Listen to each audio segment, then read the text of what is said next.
La capsule touristique, une présentation de Tourisme Abitibi-Témiscamingue et RNC Média. Notre région bouillonne de culture. On a beaucoup de festivals, des salles d'exposition en art visuel, des spectacles en tout genre. On est vraiment chanceux. Mais qu'est-ce qui arrive quand on marie une activité hivernale à de l'art visuel? Ça donne de l'art éphémère comme la sculpture sur neige. Du Japon, en passant par les États-Unis, la Suisse et la France, cette pratique existe partout dans le monde et l'Abitibi-Témiscamingue n'y fait pas exception. Bon, on va faire des sculptures. En février, ces œuvres éphémères sont en vedette grâce à la fête d'hiver de Rouyn-Noranda. J'ai rencontré deux artistes en pleine création, soit Jacques Barry et Tania Bélanger. Jacques et Tania ont entre autres réalisé des décors pour le Festival de musique émergente et des sculptures sur neige lors des éditions passées de la fête d'hiver.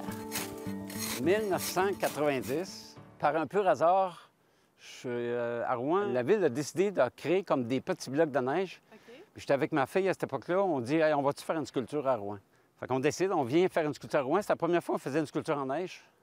Puis moi, j'ai capoté. Ah oui? J'ai trouvé ça tellement trippant. Tu sculptes le fer, t'es soudeuse, mais pourquoi la neige?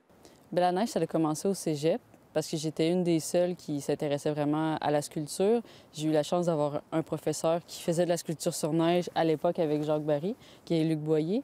Puis justement, étant donné que j'étais une des seules qui aimait le 3D, bien, il me poussait à participer au concours de la fête d'hiver quand il y avait un concours de sculpture sur neige. Puis j'ai vraiment trippé, puis c'est là que ça m'a emmené à rencontrer Jacques, puis qu'on a continué à en faire ensemble. Puis là, vous vous êtes rencontrés, puis Jacques t'a dit hey, ouais, ben collaborons. C'est full random, là. Il est arrivé, puis il m'a dit « Tu veux venir faire une sculpture à Québec avec moi? » Je dis « Ben oui. » Aucune hésitation. Comment ça se passe, la collaboration de deux artistes pour une œuvre? Bien, ça se passe bien. En général, c'est souvent soit moi ou soit Jacques qui décide du thème. Puis souvent, on se met à deux puis on fait soit les dessins ensemble ou... Tu sais, il y a des gens, mettons des sculpteurs. Tu sais, moi, je peux commencer à travailler sur un côté du bloc. Puis j'ai totale confiance à l'autre qui travaille de l'autre côté du bloc. Fait que ça veut dire qu'on a une espèce de communauté de pensée qui nous permet de se rejoindre au centre. Fait que je pense qu'aujourd'hui, on va en faire une, hein, sculpture ouais, on va essayer ça. avec votre invention, là. Ouais. Super.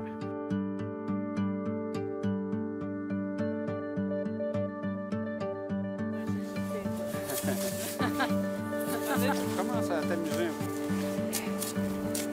C'est un trou, hein?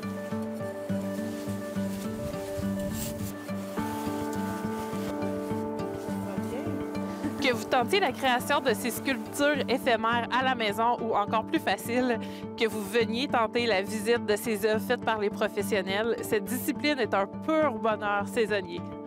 Les œuvres de Jacques Barry et de Tania Bélanger sont au parc Muska de Rouyn-Noranda jusqu'à ce que Dame Nature en décide autrement.